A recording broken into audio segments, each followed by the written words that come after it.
Happening now. We want to welcome our viewers from across the United States and around the world. This is the EdTech Situation Room. Good morning, good day, good evening.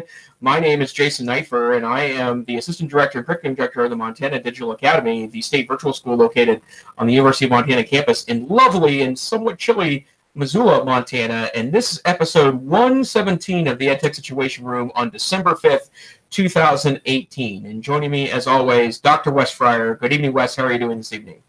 Good evening. I'm curious on how cool it is there. We are anticipating 3 to 5 inches of snow, possibly mixed with ice, which oftentimes becomes an Armageddon-level event for us in Oklahoma. So probably going to be somewhere in the upper 20s. So what's Missoula contending with today? Well, we had a snow dump happen a couple of weeks ago when I was in Costa Rica, and it hasn't really snowed since. We've got some light flurries here and there, but mostly it's just cold. So it's going to get into the lower teens, upper single digits, probably middle of next week, later next week. So very December weather for here in Missoula, but usually I'm pretty happy. I don't mind the cold as much as I do, and I don't really mind the snow. It's just kind of a pain in the butt because not everyone can drive in that, and unlike most other areas of the country, snow here doesn't shut much down, so there's zero chance of a cold snow day here in Montana. And I work for the online school, so it doesn't really matter anyways. So like if the university I couldn't get in there, I would just log in at home. So there you go. Yeah. The dream of some school superintendents. School goes on no matter what. Right. We'll just come into your house and then call that good. So, well, Wes, why don't you tell the crowd, what is the EdTech Situation Room all about? We are all about predicting the future with incredible accuracy so that you can have stock picks that will be guaranteed to provide not only for your own retirement future, but that of your children. No, that is not correct, and hopefully that will not be transcribed, getting me in trouble with bodies like Elon Musk did when he, said wild things about his stock. Not having any, what is that called? Very grandiose visions of that. We are about analyzing the week's technology news through an educational lens. We have a number of articles every week on edtechsr.com/links that you can check out live during the show or after the fact. We do glean the ones that we do have time to talk about and put them onto our show notes, which you can find all those episodes and show notes at edtechsr.com, subscribing to us via our video versions on YouTube. And because of his new do tonight, you will probably want to check out the video version of Dr. Jason Neiffer. Where should we start tonight, Jason, with our analysis and discussion? Well, I'll admit and I know that there was a lot of Twitter traffic on this particular issue the last 72 hours, but I'd like to start on the interesting announcement that the good folks at Microsoft made on Monday that they are planning on taking the Chromium browser and building a new version of some kind of internet browser to replace Microsoft Edge on Windows 10. And there's a number of angles that I think both Wes and I can talk about tonight, but I want to start with the fact, let me explain what Chromium is if you don't happen to know that. So Google Chrome is the web browser that Google releases, and it just so happens all Google tools work very well on there, and it was kind of an upstart for Microsoft and eventually became the top browser. I think it was like 2013, 2014, maybe a little earlier. They became the top browser that people use. I think it's 65% of all users use Google Chrome on searching.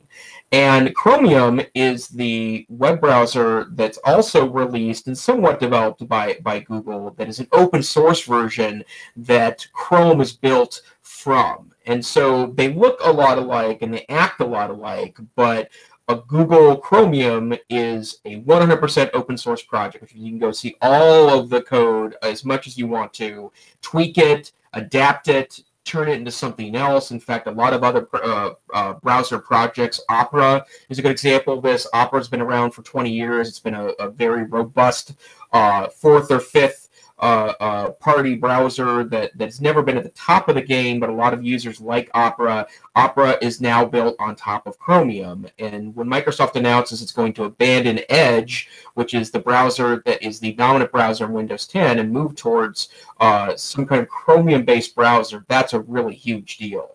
So, Wes, I know that you had some traffic back and forth, and I believe that your son got involved in the conversation, if I saw correctly on Twitter, which is super interesting. But let's start with this question: does this impact you at all as an IT director? Not really. I mean, we put both the Chrome browser and Firefox on all of the Mac OS and Windows OS computers that we manage as a school. Obviously, on the Chromebook platform, we have a few Chrome boxes. It's Chrome only. We have a few users that are using Microsoft Edge. As a related aside, I had a pretty negative experience in the last month with Edge when I was using it for the one thing it's good for, in my view, which was to download Chrome. But Bing, which is the default search engine, actually provided a spamware, malware website as one of the top hits, not giving a hint that it was, not a legit site. And I'm embarrassed to say this was quick. I even clicked it and had it installing before I realized what was happening. I ended up wiping the whole box again back to Windows 10 initially. But anyway, that prompted me to write a post that friends don't let friends use Microsoft Edge. So the article that you mentioned that our son had shared on Twitter, he didn't do that very often, was really lamenting the loss of competition and saying how competition is important, and Microsoft by giving up Edge and really the web browser market is just giving in to Google, and that's going to be bad for us.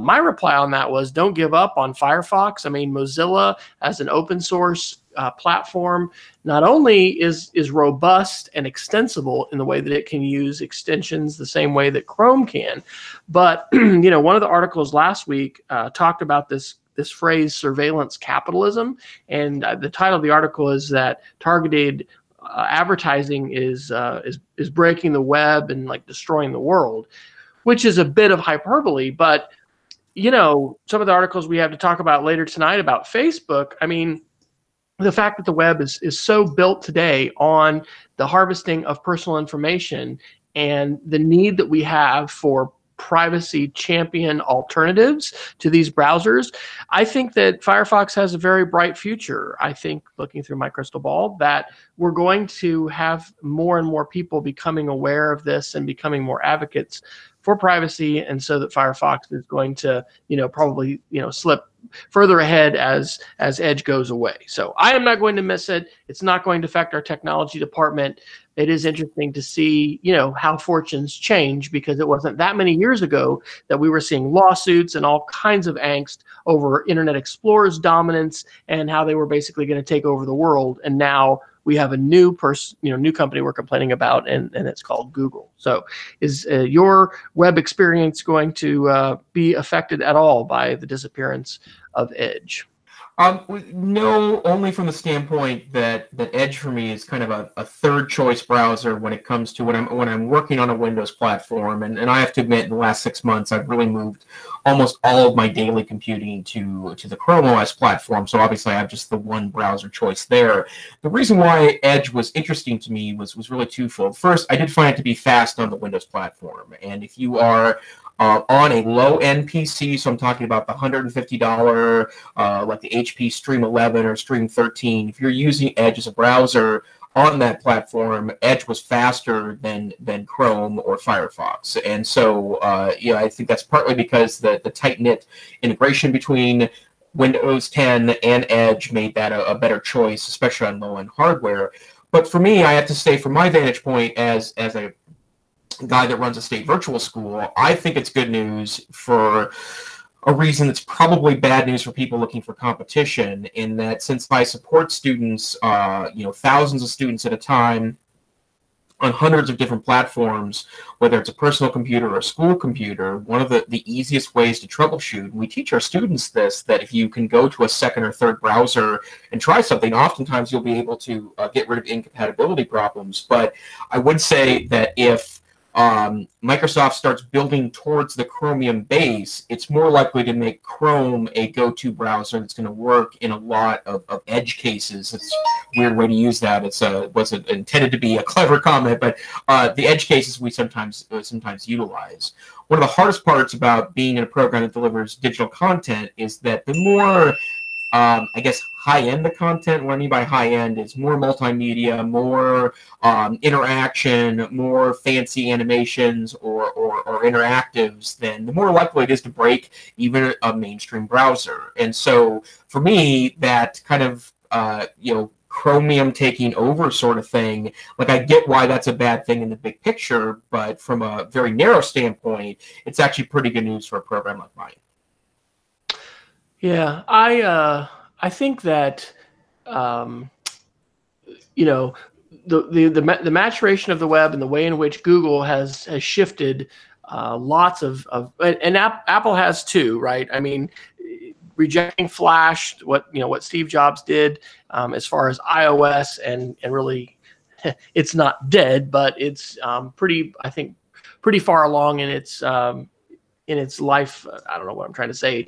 Basically, I don't think Flash has a bright future at this point in terms of the web, and that has a lot to do with things that have happened with browsers, et cetera. I think we do need to be wary, but that's why it's so great that we have Firefox. I don't know, something we might want to get a guest on at some point who would really take a very strong position about privacy, and somebody who is an absolute ardent, you need to be using DuckDuckGo for search, you need to be using Firefox or Firefox Focus. Actually, that's a browser on iOS that is a privacy browser. I don't know.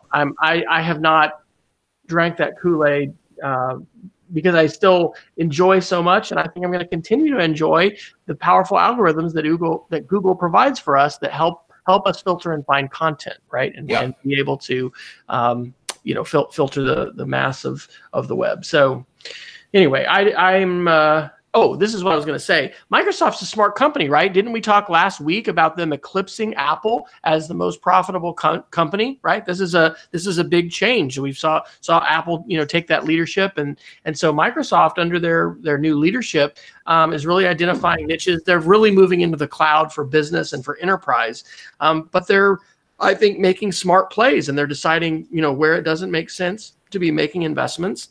And it's pretty fascinating because they don't see this as something that they need to dominate, and also in the same way with the Office platform and then Windows in general, I think they're wanting to play on a variety of different devices and be relevant in a multi-platform world, which is a radical departure from where Microsoft has been before. So right. I guess my thought as a technology director and thinking about EdTech is, we should all be open to changes and to new possibilities. I wrote a post actually last night about advice for parents, and it's really about internet filtering at home and then Chrome devices and how easy they are to be able to manage. But I closed with a little reference to the baby duck syndrome, right? Which is that we all can imprint with technology initially, and then we tend to just always compare to that, maybe even be romantically desiring a return to that original experience, whether it was with a smart board or with a Windows PC or whatever. So it's hard psychologically, I think, for us to part with our old ways.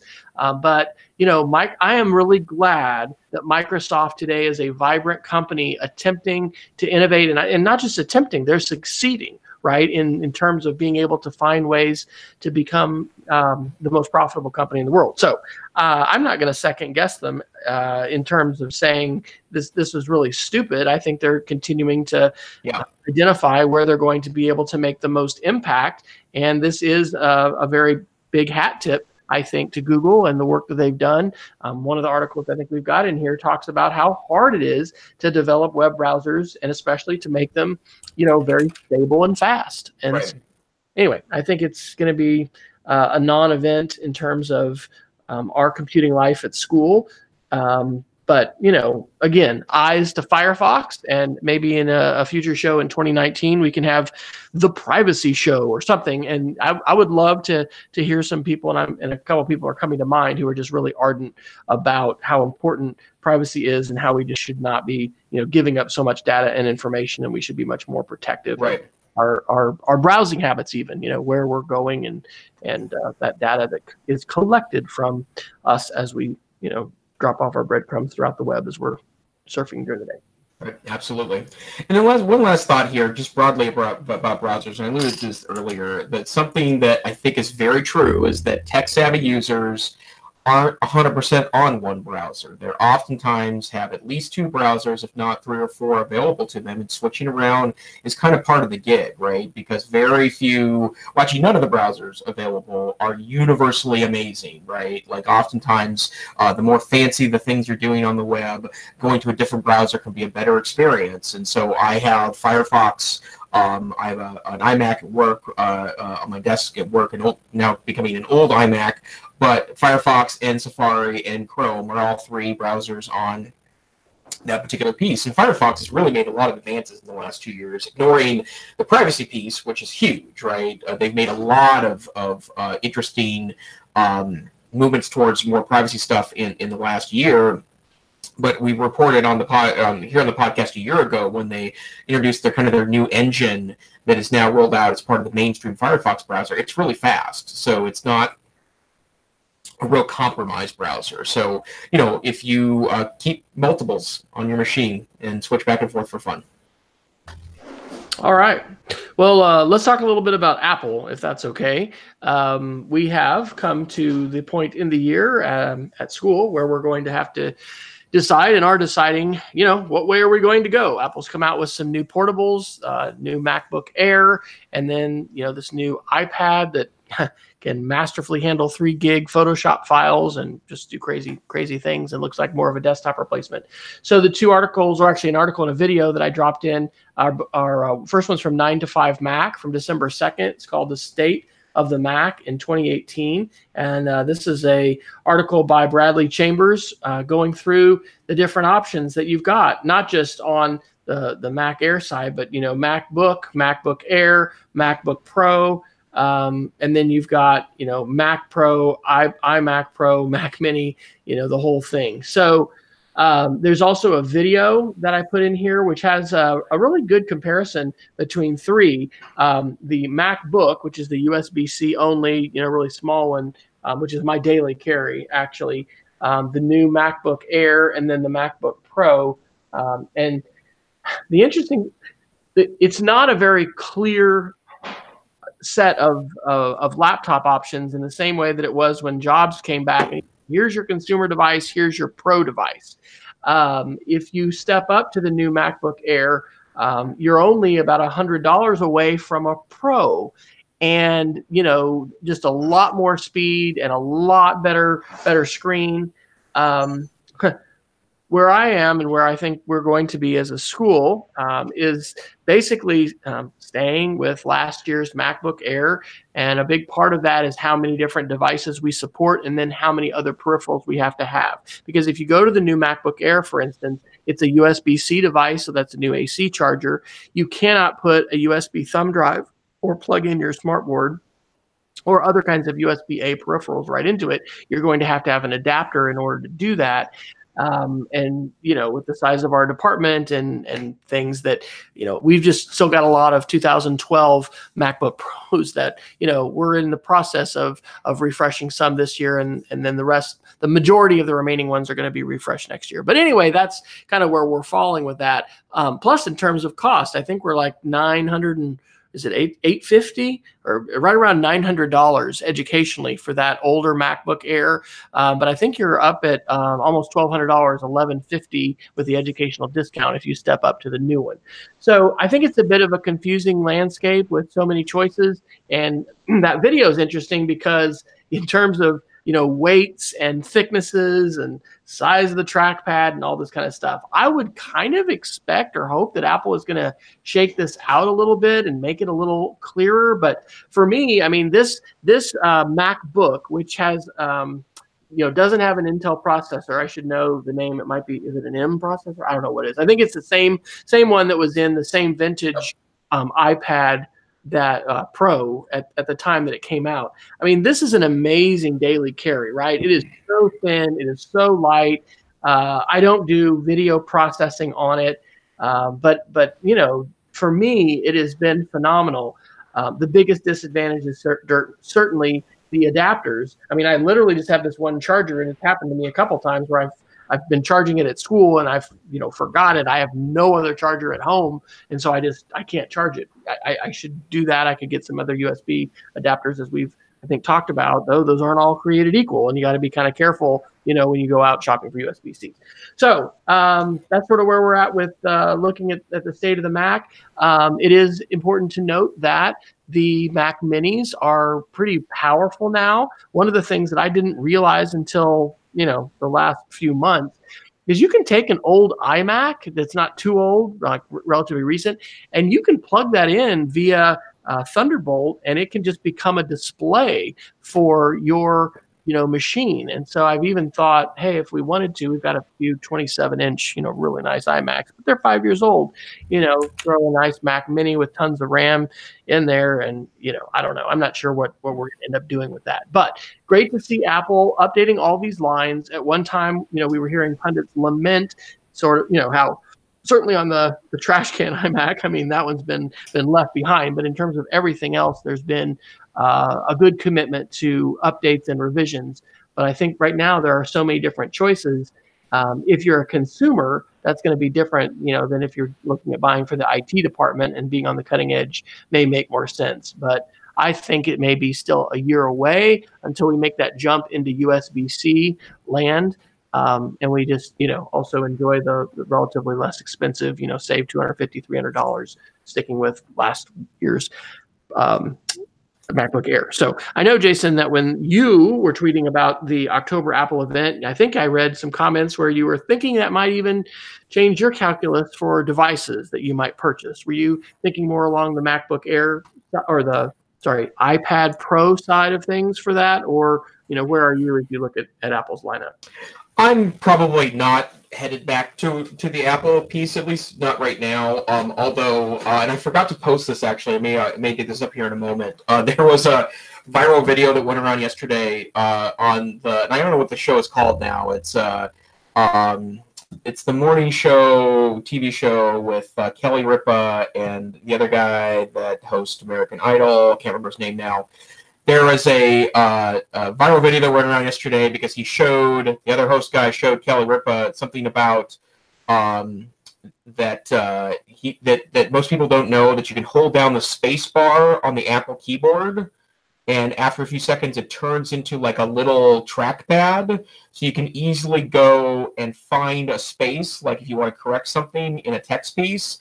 And I looked at that and I was like, no, really? And then I grabbed my wife's iPhone and did it, and it was amazing, right? Like I didn't know it could do that. And can you repeat that? So what do you do? Okay, so you got your iPhone with you? I got it right here. Okay, so just type some random characters. Like just in notes? Okay, yeah, that works. Okay. And then hold down the space bar with your thumb until it kind of turns all gray. Yeah.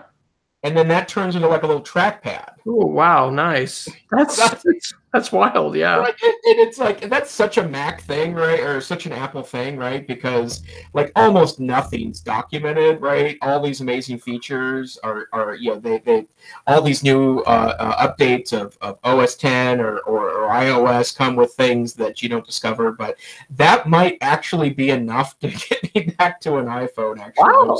Impressed with that, but I'm pretty into the Google and stuff now. I think I'm happy that it feels like there's some life in the design crew over at Apple. But the thing that I think might get me back at some point is that it's been, the last new Apple hardware I had. Well, I think it was in 2013, actually, is when the last time I got an iMac. And the thing that really threw me off personally was when they didn't update the Mac Pro at all. And then when they did, the Mac Pro was the garbage can Mac, which was too expensive for me. I couldn't afford that, and I couldn't update any of the components on my own, so I couldn't do it a little more cheaply. They kind of lost me a little bit as a customer. And so now I'm pretty happy in Chrome land, or Chrome Android land. But I think they're heading in the right direction, to be honest, and I'm looking forward to maybe in the next couple of years doing things. The new iPad Pro is wickedly expensive, but the fact that it's USB-C is awesome. The screen is beautiful. I actually saw one in the wild on the way down to Costa Rica a couple weeks ago on an airplane, and it's a beautiful piece of hardware. So I think they're headed in the right direction. This MacBook anticipated the future, right? Dumping all ports except for USB-C and the headphone jack. And so, like many other things, Apple is ahead of the game, dumping floppy drives, dumping CD, DVD drives, those kind of things. But I think we can say with confidence within 3 years, certainly 4 to 5, USB-C is going to be dominant. The fact that that's now the new iPad's connector, I think it's only a matter of time before we see an iPhone come out that dumps the Lightning connector and also goes USB-C. So yeah, it's the calculations are different. Your finances, your needs, what do you have to run, all of those kinds of things. But yeah, it's good to see, I think, a vibrant Mac hardware ecosystem, because I had some concern at one point, maybe just because I was reading pundits talking about this, that with all the success of the iPhone and that consumer facing, that Apple was just not going to be paying attention to its computer users. And I've heard people in videos, why the heck is Apple even continuing this old MacBook Air? Well, hey, there's us education folks that have major investments in the Mac platform, and you can't necessarily be, and you don't want to be necessarily on that immediate bleeding edge. It takes some time, and there's a lot of considerations because you've got investments in other kinds of hardware, peripherals, etc. So anyway, that is good to see with the Apple ecosystem. But I kind of hope to see some things shake out a little bit in terms of just so many different choices. Maybe things are going to tighten up a little bit. Sure. Where would you like to go next? Okay, I'm actually going to do a topic that may or may not be a larger one, and then Wes, I'm hoping you would then explain a little bit about this Chromebook filtering controversy, because that looks super interesting to me. So I want to talk about, this is from today, The Verge, on December 5th, and it's a great article about the collapse of one of the larger and more popular YouTube kind of networks. They were called the Five Media, and earlier in November, they announced that they were just shutting their doors, and they laid employees off, 80 employees off, and they're still, the number they're citing is hundreds of thousands of dollars that seems to be missing, and creditors that they're demanding, and employees that haven't been paid. Obviously, this is an interesting topic to me because, YouTube has been a bigger part of my life in the last 12 months, and I think part of it was having a teenager in my home. I had an exchange student last year who, watched a little bit of Netflix and a little bit of commercial TV, but the vast majority of his TV time was on YouTube. And he just introduced me to a lot of interesting channels. He watches something called Good Mythical Morning. Have you seen Good Mythical Morning? These two dudes, I think they're in one of the Carolinas somewhere, do a daily show where it's kind of like stunty variety stuff, but not weird things, like just normal stuff. Like the one I watched last week was they were blind testing 8 kinds of coffee to see if they could identify the coffee and the goofy and goony and stuff. But that's really created a renaissance for me of the amount of really amazing, interesting video channels there are. But the thing that's kind of underlying all of this for me is there are a lot of channel networks that are very large and a lot of times employ dozens or hundreds of employees, and it's never entirely clear to me, at least, that there's a real economic model there. So the company that shut down was called Defy Media. Probably, I hadn't heard of most of these channels, even though I'm I'm kind of a YouTube guy now. The one I did hear about, they actually sold off earlier in 2018 to help pay bills to try to keep the network on. It's called Screen Junkies, and Screen Junkies, they're best known for their honest movie trailers. They recreate movie trailers to kind of be a better depiction of the movie in a very humorous way. But Smush is the probably the other popular brand there, who was vaguely familiar to me, that was interesting there. I think there's in the same way that I think we're trying to questioning how journalism funds itself in a world where there's free media, I always think about the YouTube twist there, right? Because obviously there are people making money on YouTube. I would imagine that it's way fewer than those that are making absolutely nothing, even if they're producing interesting content on their channel. But that it's an interesting story to me, right? Because I don't know if there's enough in free video, even if you're doing sponsorships, even if you're gaining ad revenue, even if you're turning on partnership ad revenue with YouTube. There's enough there to sustain dozens or hundreds of employees. It is a fascinating article, and it's also a lesson in why we need to help educate kids about economics and entrepreneurship and about the need to get good advice. There's a creator there who had millions, I think, followers, maybe 2 million, but really didn't sell out for cash. They just sold out for stock options, and now they're left with nothing. And he says in the article, that's on us. It was my bad. But young people dealing with large figures, right? There's folks, a fair number of folks, I think, making 6-figure incomes, and it's a lot of money. The other element that's so important here when we start to talk about YouTube is product placement and media literacy and the ways in which people may or may not be handling themselves ethically with the positioning of products and, paid placements. And this is a big deal.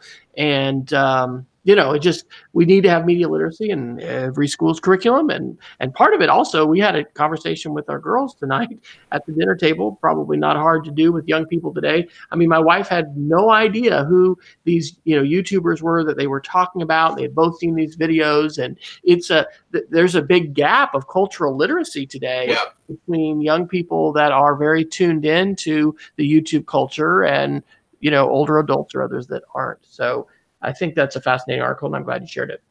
Yep. And also, if you aren't a big YouTube person, I'm not saying you should, jump in and start watching 3 hours a day of anything in it, but spend a lot of time there. I think that you mentioned the culture gap, Wes. I think that's an important piece here. Like, obviously, with the sheer number of shows available, and I was laughing earlier today, I was reading another article. I hadn't saw this when I usually will review interesting sounding Saturday Night Live skits on Sunday morning as part of my coffee drinking ritual. And there was a funny Netflix parody commercial that basically said that we're going to greenlight every show ever, and by the time you get to the end of our brand new show list, there'll be brand new ones at the top, so you can have infinite scroll and other silly things. But there is shocking amounts of content that's available now in comparison to even 10 years ago, right? But the additional point here is that I think it's useful for people to spend time on just kind of clicking around YouTube to understand that there is an unbelievable trove of content there, good, bad, or otherwise. Yeah, and we're hearing, as we generally do, think of if it bleeds, it leads, Neil Postman, amusing ourselves to death. I mean, we usually hear about the negative stuff, right? So there's tremendous, you've talked about, before, just really, passionate geeks who do different things that are very interesting, and we can find those folks and follow them, and they can create content. And I was talking to my youngest daughter tonight, getting supper ready. She had watched a whole series of scientific videos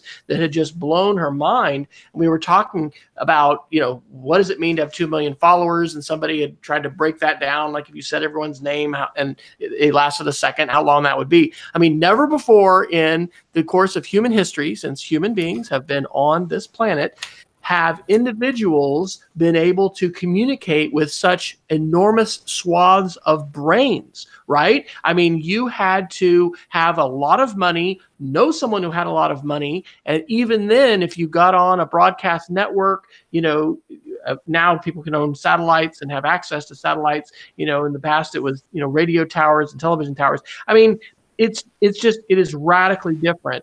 And my Geek of the Week tonight, which I won't go into yet, but deals with China and the ways that they're censoring freedom of expression. We are definitely harvesting a bitter crop of what happens when you allow and empower, anyone to have a voice and be able to, establish a channel, and then also use these powerful targeted advertising tools like we see on Facebook and other places. In terms of fake news and the manipulation of the media and those kinds of things. But on the flip side, there is incredible positive to this, and we don't want to lose sight of that. Shout out to Peggy George, who is in our chat room. Was just telling Peggy that I've been dabbling, and your comment about that iPhone feature, there are so many different features here that are not readily discoverable. And I've been toying, and my wife has encouraged me to think about doing some kind of like face-to-face, iPad, iPhone with Wes, at a wine and cheese place or something that people can kind of pay to come. And then we just do cool tips and tricks, with our device and with our phone.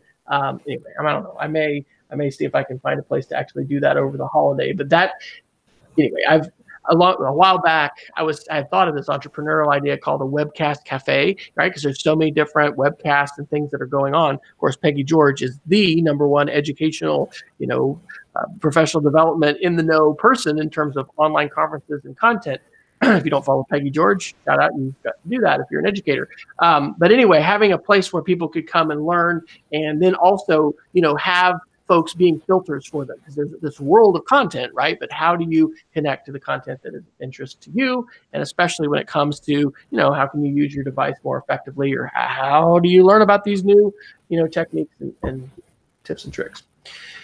So let's talk a little bit about a Chromebook controversy. I learned about this, first of all, shout out to from Kevin C. Toffel, who is a great tech journalist and has a great website on Chromebooks that's definitely well worth checking out.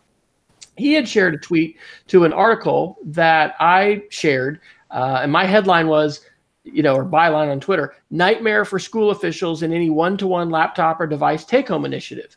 The headline of this article is "Outcry for Alleged Sexual Murder Video on Ridgewood School Laptop." And so this is up in New Jersey. And basically what happened apparently was that on the bus, an 8-year-old who had a school-issued laptop saw a murder video that another child had put on their device. And so the mom testified before the school board, enraged. "You can't unsee this. This is terrible. How could you let this happen to my child? How could you possibly do this? You very bad school board people.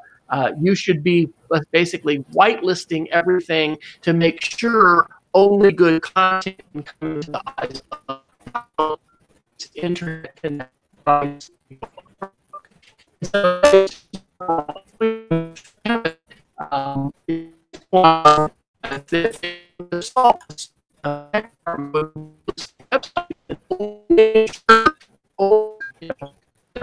School could be pulled up by the kids. And I don't think that is a viable option for anyone, especially in middle school or high school. Now we're talking about younger kids. It should be differentiated, and differently, and there should be a lot more filters happening at lower ages. Like, since time immemorial, kids have been doing, kind of bad things on the school bus, right? I bet we could all, if we had school bus experiences in the past, probably tell some stories.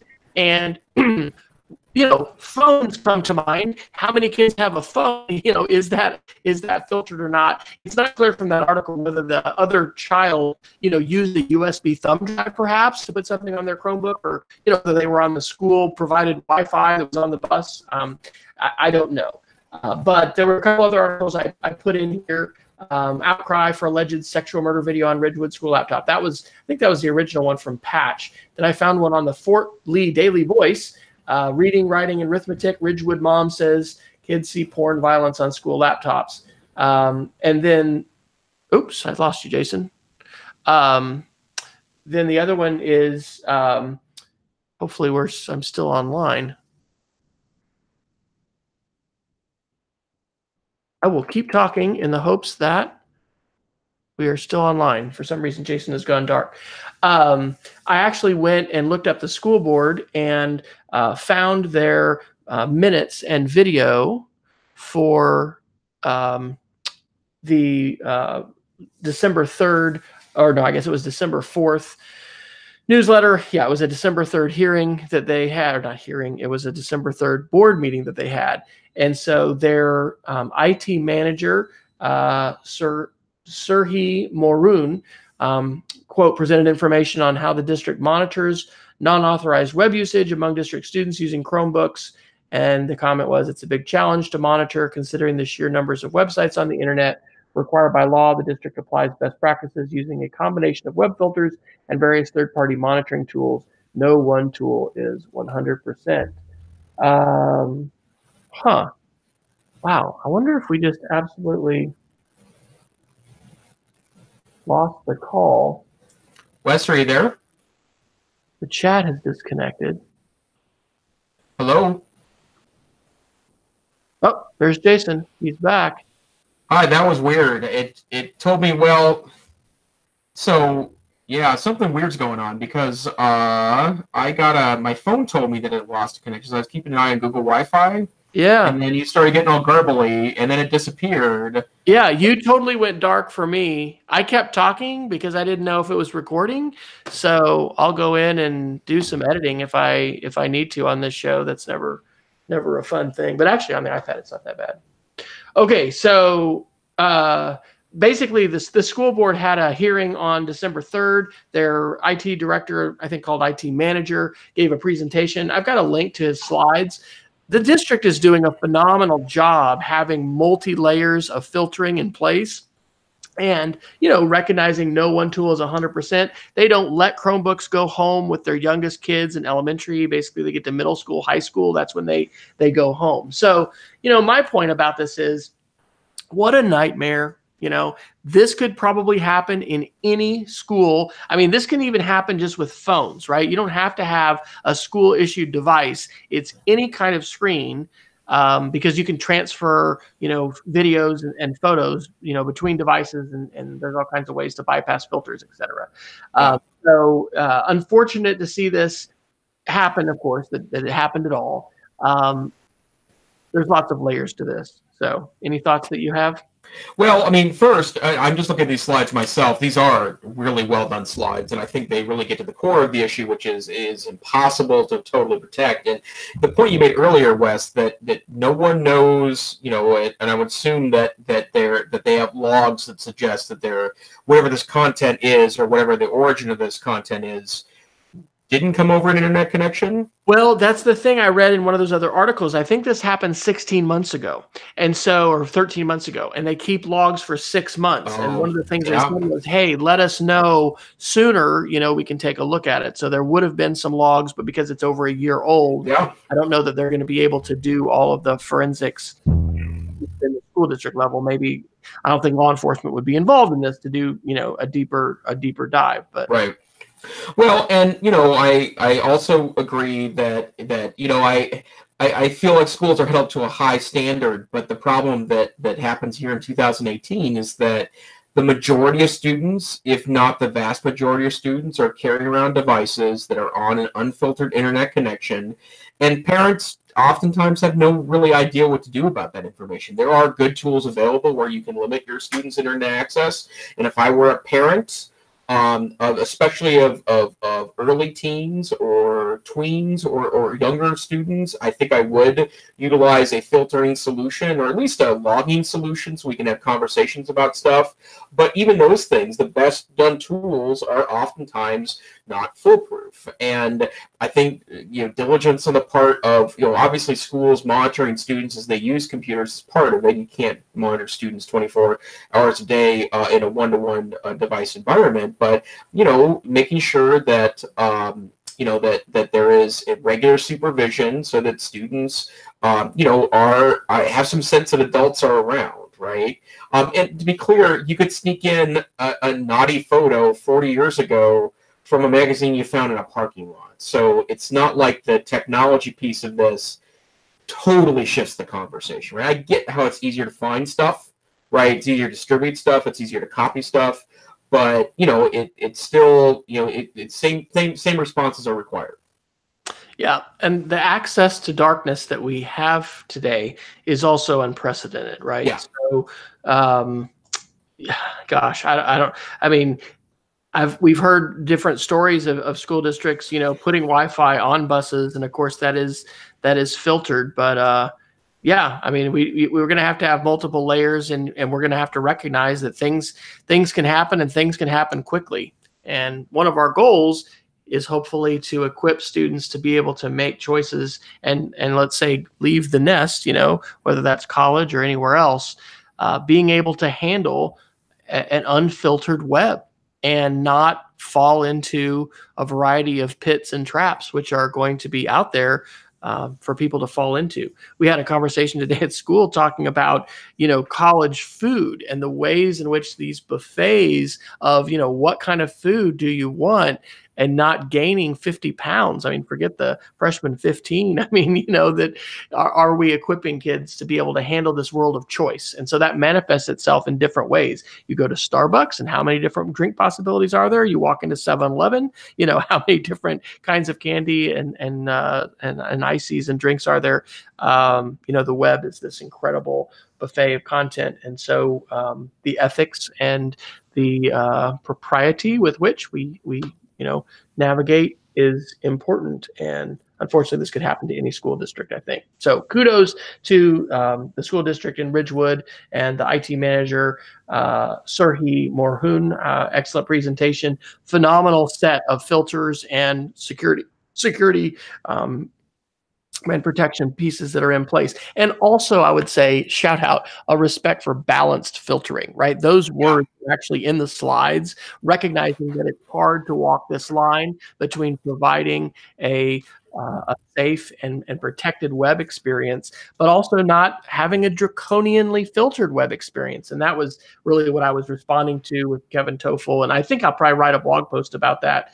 Maybe we'll have a snow day on Friday. Who knows? But anyway, in the not too distant future, I'm going to write something about that. And that's where we shouldn't be acting like China. We shouldn't be, blocking everything and just whitelisting, the websites that are part of the curriculum and saying, hey, the rest of the web is blocked off for you. You want to learn about Tiananmen Square? No, you don't want to learn about that. We're going to block that. Yep. Let me do a couple other quick ones. There's speaking of Google Hangouts, and I don't know what that weird glitch was today. We haven't had a glitch like that in a while. 9 to 5 Mac reported on December 2nd, 2019 is your last year to use Google Hangouts Classic if you haven't moved on already. And it sounds like a little bit like Google Plus, it may still remain available for G Suite users. But if that does happen, then yours truly and Jason will, have to find a different live platform. Not that we have that many people joining, and we could probably very readily, move to Zoom or some other platforms. And I don't know. It's cool that anybody who wants to join us can join us live. So maybe it's Twitch or something else. I mean, we may have to look at a different platform. But that was interesting to see. And then one other one, and this is one that I've actually moved up from several different weeks, so it's a little old, but I put it under op-eds, and it's from the New Yorker on November the 12th, Why Doctors Hate Their Computers. And this is a long read, but basically it's saying that when medical records and medical processes have become digitized, those that have been, talking to all the constituents basically have put so much bureaucracy into the system that it has led to a situation where things that were helpful in the past are not helpful now. Like some doctors, to kind of cover themselves or whatever, or because it's easy, will copy and paste so much information and put it into a patient's record that it's not like the handwritten notes that used to really give some concise and specific detail about that particular patient's condition. And just the levels of approval where, a doctor could say, hey, I want this test or whatever. And now, because of insurance and liability and all these different things, there's just a whole set of checkboxes. And so some doctors are going home and having to face hours of, further documenting what they had done during the day. And basically IT hasn't delivered in some cases. And I can't say if it's a majority, but in some cases, really a benefit from the perspective of doctors. So I thought both of those were pretty interesting. Any thoughts or comments there? Well, as someone that, and we haven't mentioned this lately, I think good news, I had a lot of interaction 3 years ago with the medical communities. I had a kidney transplant, and you might imagine comes with a lot of medical records. I like in 2018 that so many medical records are available to end users, right? Like I could go in right now and see copies of x-rays, I can get surgical reports, I can read visit summaries and test results, and that's very empowering to me as a consumer of healthcare.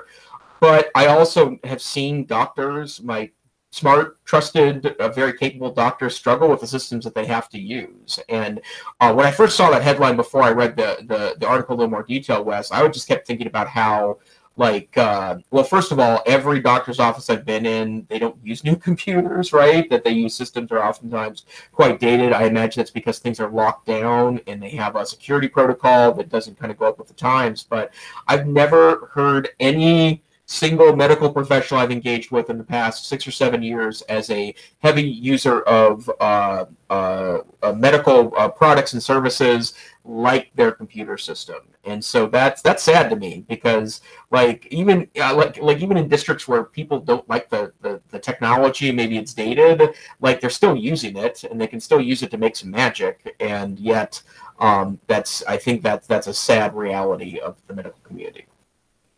Did you put in the Giuliani article? Do you want to talk about that one? I did, just because I laughed at it pretty hard. So Twitter's funny, right? Like, and Twitter's at the height of our political discourse right now because, of course, our president likes to tweet. But yesterday, Rudy Giuliani, who's part of President Trump's legal team, belted out kind of a passionate defense of the president, as he has done. And apparently Twitter is the preferred group of the Trump and his team.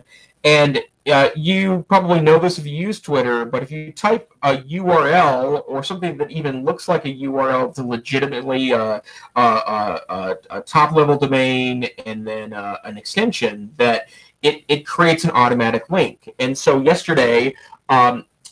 Giuliani sent out a tweet, and it just so happened that the tweet that he pushed out was G-20, and then he put a period for a sentence, and then dot, then IN. So it's the end of a sentence. President left for G-20 period in July. Well, G-20.in is a domain. .in is a top-level domain, right? So you can buy knifer.in if you want to, or that's a thing you can do. So some Twitter made that into a clickable URL, and some clever person decided to go buy G-20.in. So that's the thing that you click on in Twitter, and they put a phrase there that in a simple page says, Donald J. Trump is a traitor to our country. And that it's changed today. They've now added like a piece of news there that sends it to a Reddit conversation. So it's something a little more than that. But the bottom line is now Giuliani's freaking out because Twitter did this to him and it wasn't his intention. And blah blah blah blah blah. But you delete the tweet and retweet it. Yeah. Oh yeah. And so the other piece that I would also say is that it pays to know how your tool works. That's all I'm going to say, right? And Wes and I'm sure both of us have political opinions. They have nothing to do with this. The bottom line is that know the tool that you're using. Yes, and you can, yeah.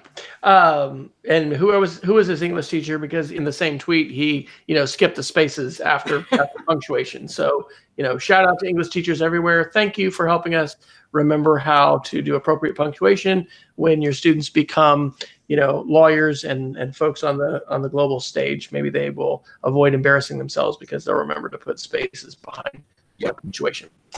All right. Let's see. I think you put this one into Amazon. Trump administration releases Postal Service review after Amazon attacks. Of course, this is also related to Twitter and Twitter rants. But this was pretty interesting that this Postal Service report, 70-page report, came out from the Treasury Department, basically saying that the Postal Service is not long range, probably going to be profitable. It's very complex. There are more issues at play than just Amazon, because that was the contention that right. Our chief executive made, was that it was, being the postal boy or whatever of Amazon. But it's complex, and they were recommending some changes to package pricing to see that would increase. So I don't know. Is there an educational tie to this one? Other than disruptions everywhere, right? Like the one of the points the report made is that that as recently the increase in package traffic has actually helped the Postal Service because they obviously took a huge decrease in traffic with due to email and the internet, right? Like bills don't come anymore, people aren't mailing letters anymore, and so the package traffic increase in package traffic, it actually helped create some intermediate stability, but long term, especially as folks like Amazon talk about creating their own postal services, right? Like it may be drone based, it may just be trucks going around neighborhoods with Amazon symbols on them, and obviously Amazon is a big user of both UPS and FedEx as well, so that helps those private services. But if for nothing else, like we're all dealing with the disruption. Something else I would comment, going back to the one that we were just talking about with Twitter and that link to Reddit. My son has been into Reddit for a long time. And are you a Reddit user? I am, but I it's my favorite Reddit is actually the Chrome OS one. So yeah, I mean, when you're interested in a niche, it's pretty incredible what crowdsourced passionate people who are interested in niche topics. Or I mean, in this case, this was from the politics one, but that probably should go on our list of literacy tools, right? Just like it would be good for all teachers to know Wikipedia and understand how Wikipedia works, and understand it in a much deeper way than Wikipedia bad, Britannica good.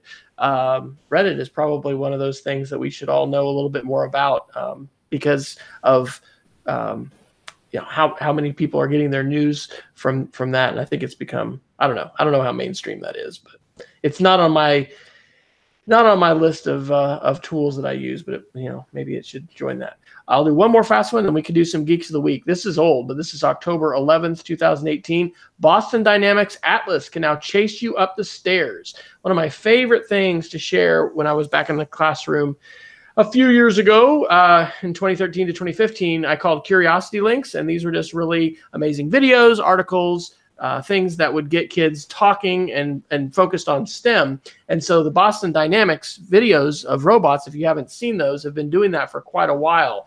So, wow, seeing this, humanoid jumping up these stairs. Yeah.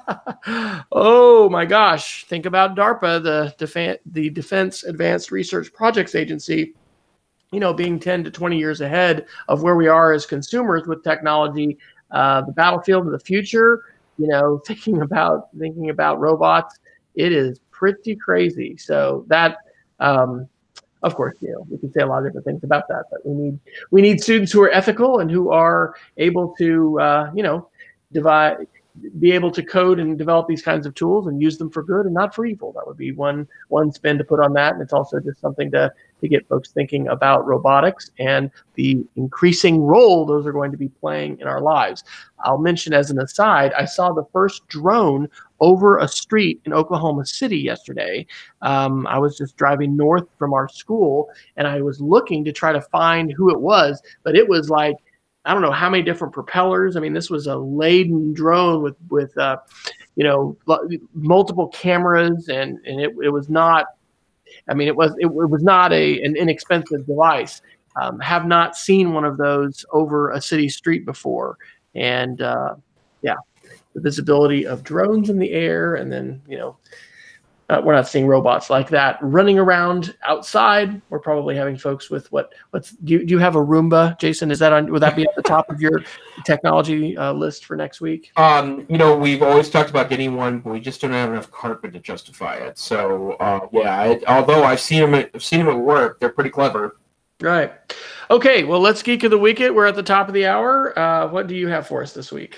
I'd like to share, for those of you that maybe have projects outside of schooling, there's a really wonderful website that helps give away or find cheap access to technology, particular software for nonprofits. It's called TechSoup, TechSoup.org, and they have a variety of wonderful, highly discounted, or in some cases free, commercial software available to nonprofit organizations. And I've used this with a couple of different nonprofits and recommend it. It's an easy way to qualify for Google for nonprofits, which includes things like AdWord grants, There are a variety of commercial pieces of software, like the Adobe Suite is available for dirt cheap to nonprofits in this way.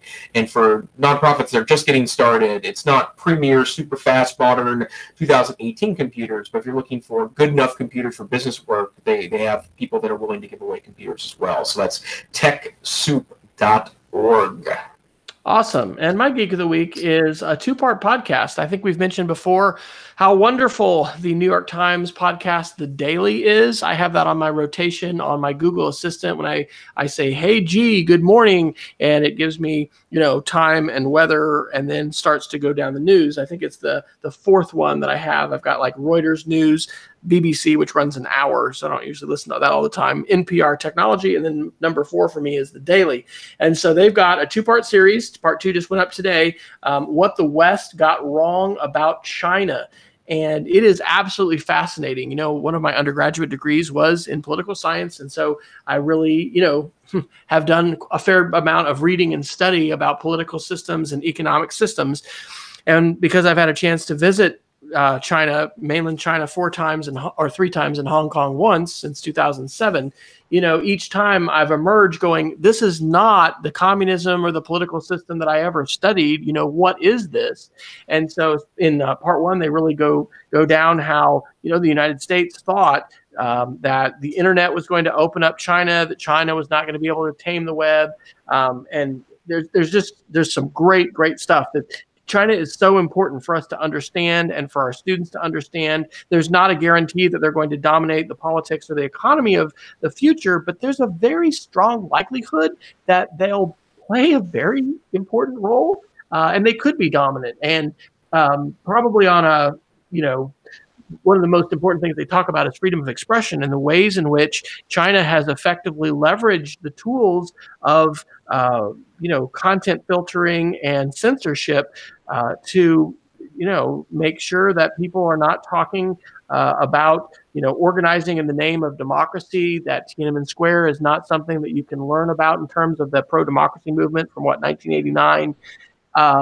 And the ways in which companies now, like Google and Apple as well, are playing by the Chinese rules. In the second part, it's fascinating about Hollywood and the power that China has. I didn't know this, but that movie Red Dawn that was from the 80s, originally that was going to be about China, but China got involved and pushed back, and then the writers ended up having to make that about North Korea. They are very, very diligent about trying to curate or trying to polish their image. And Richard Gere, I think, was somebody that they mentioned who's been blacklisted, can't even travel to China. His movies aren't even distributed there because in 1997, he was a lead actor in a movie that was really negative about China. So absolutely fascinating, great podcast, usually about 20 minutes long each, well worth your time. So, Jason, what do we have next week for our listeners? Well, we are going to do a little tech shopping show, and I get this question asked to me quite a bit too. That you'll be shocked to find out, dear listener, I'm a nerd, so I do nerdy things, and I'm into nerdy stuff, and I get asked quite a bit about what are great gifts that nerds might enjoy. And so if you have geeks in your life, next week we are going to do kind of a technology shopping cart episode. And so if you have ideas, we've got a Wes released a tweet earlier today to kind of elicit suggestions, and we're going to kind of make some of our own suggestions and talk a little bit about the geeky Christmas and what that might look like and things you can get the geek in your life. Awesome. So that will again be at our regular time on Wednesday night. Whether you can join us live or not, please chime in on the doc. We've got a few categories for IoT, smartphone, gadgets, software, other ideas. We'll see. But that's what we're going to try for next week. So, Jason, where can our radio and, podcasting, listening and watching audience tune in to you when you're not here on the show? I'm best on Twitter, actually. Tech Savvy Teach is what I am on the Twitters. And I also help out at the Northwest Council for Computer Education, NCCE, where we have a wonderful February conference, of which there's just over a month left of early bird pricing if you want to join us in Seattle in February. NCC_EdTech is their Twitter handle, and then you can go to ncc.org and learn more about the conference or other professional development activities from those fine folks. And you, sir? I am W. Fryer on Twitter and speedofcreativity.org on the blog. So we want to thank everybody for tuning in. Peggy, thank you for joining us live as always. And until next time, we encourage everyone to stay savvy and stay safe out there. Stay safe, kids. It's a dangerous world. And good night.